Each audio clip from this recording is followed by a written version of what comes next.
Seheru guys, nizere ko mumeze neza abakurikirana Crypto Mining Zone. Uyu munsi tugiye kurebera hamwe mining ya Ruby. Ruby tumaze iminsi tuyireba, ama KYC se bimeze bite. Harimo inkuru nyinshi, n'uburo inkuru nyinshi zirahari. Inkuru ya mbere ugomba kumenya ni uko KYC rimwe n'ibice bitanu yagize gute yafunguwe ndetse iri gukorwa. Ubwo utarakoze rimwe n'ibice zeru ntakore rimwe n'ibice rimwe, ubu ngubu ntashobora gukora rimwe n'ibice bitanu. So tugiye kubanza turebe se ni ibiki tuzitegura kuba dufite kugira ngo tubashe gukora iyi KYC. Icya mbere uzaheraho ugomba kuba ufite ID yawe, ugomba kuba ufite urupapuro rw'umweru ukandikaho itariki y'uwo munsi, hejuru yaho ukandikaho Ruby, ukaba ubifashe, ukaba urimo mu ifoto y'urwo rupapuro ruzaba ruriho indangamuntu yawe ndetse hariho itariki y'uwo munsi.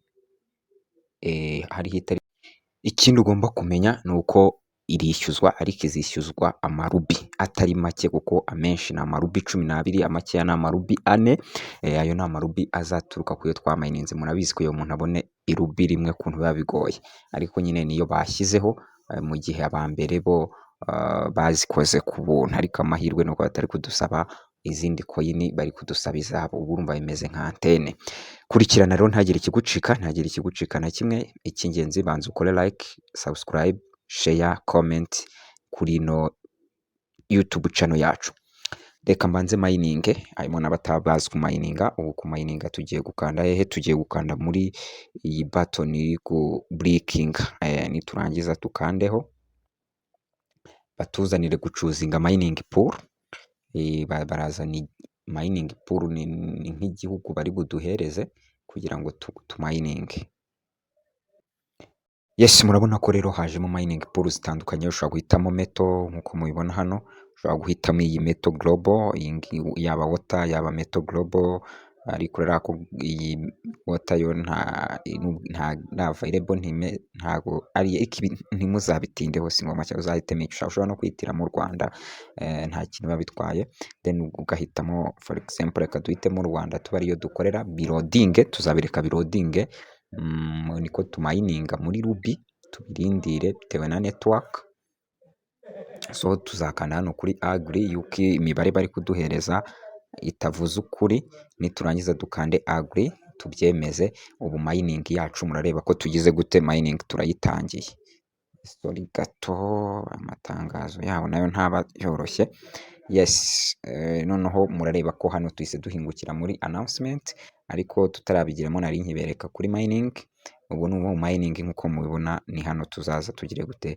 Urareba ko iki ni igihe tuzaminingamo. So aba ni abantu bawe uzaba ufite hano.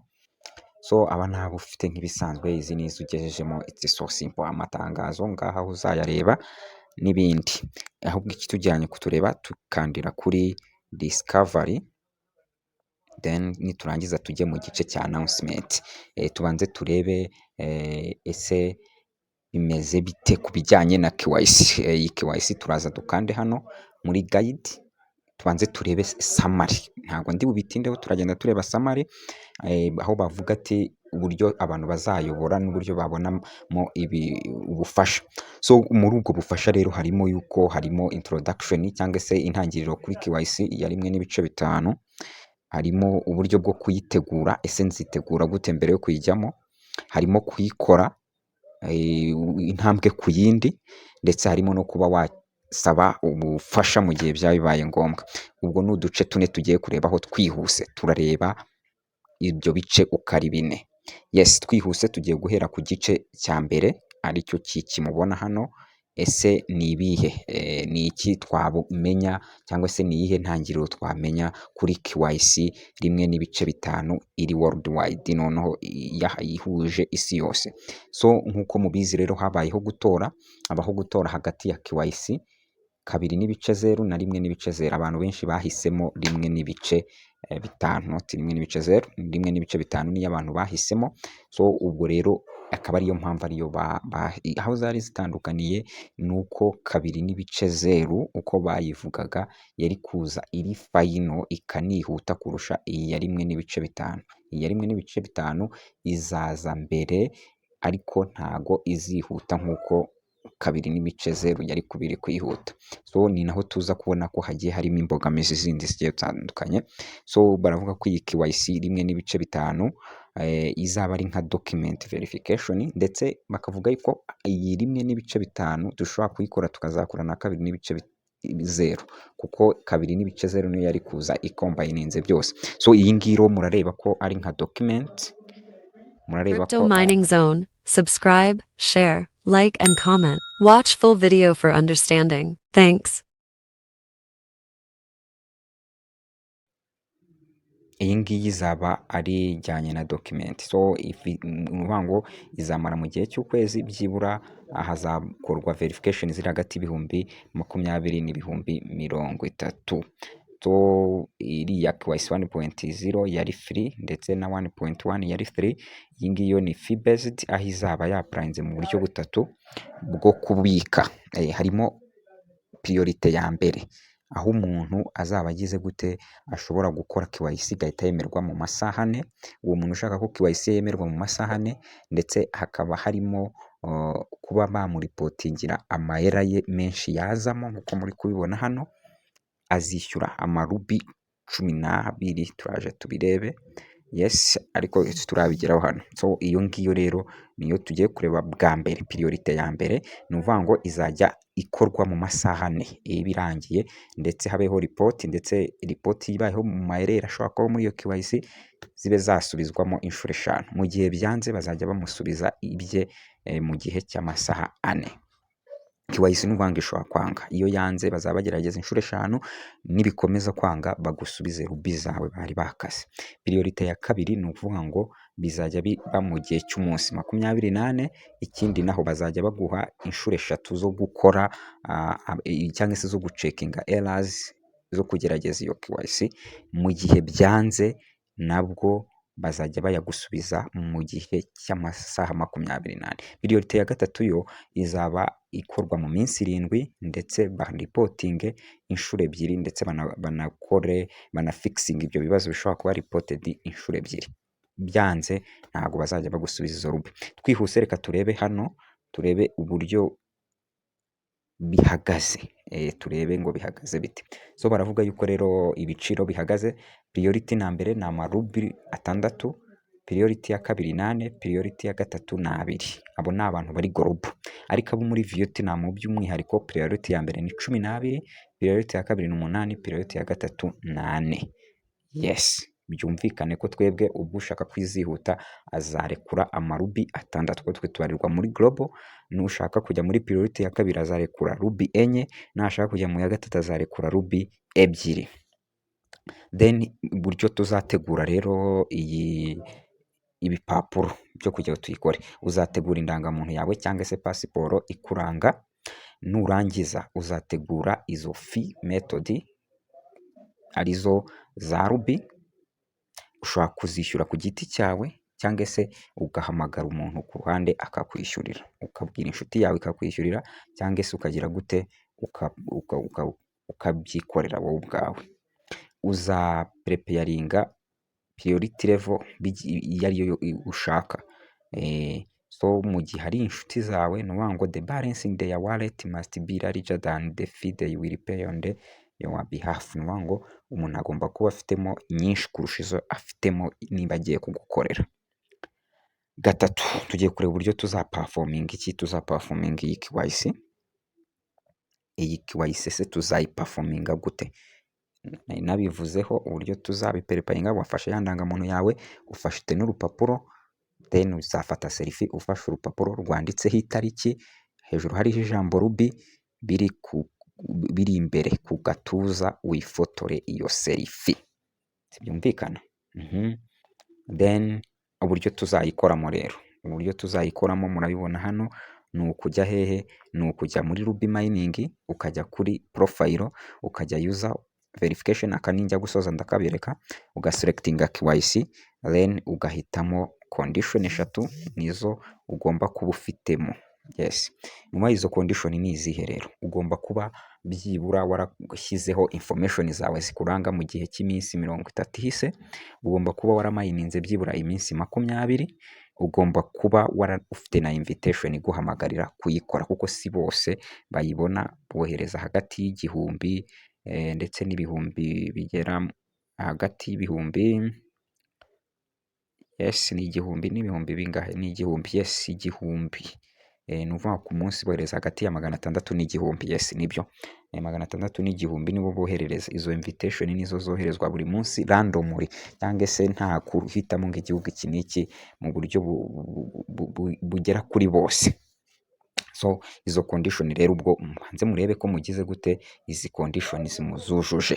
Umuntu uzujuje rero azaba yemerewe gukora iki, iyi KYC.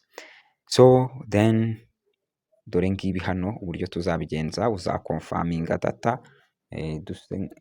nk'abarebamo neza. Hano niho uzaza ukonfaminge, uzasoma agreement nk'ibisanzwe, umanure hasi ugire gute, uyishyure no pay fee. Urareba tuzagera muri pay fee nk'uko mubibona, uzaselectinga priority level, harimo 12, 8 n'enye. Uyu ni uwo muri Vietnam, twe tuzaba turi ahandi, ubwo uzagenda uhitemo hariya, yes. Then ubwo nurangiza hano niho uzahitamo, hari abatari kuhabona, uzaza uhitemo hano, ariko twebwe ubwo haza harimo zingahe, 6, yes. Then muri ino step uzahitamo iyo priority kubihitemo, ndumva ari ibyo.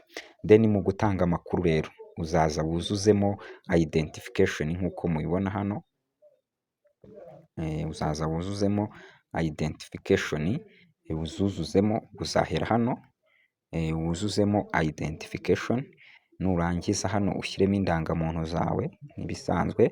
Nurangiza hano uzafata urupapuro wandikeho Ruby, ushyireho itariki y'uwo munsi, ku ruhande ufatireho indangamuntu yawe. Nurangiza ugire gute, wifate selfie. Nubishobora, utabishobora uzabwira umuntu agire gute, agufotore, yes.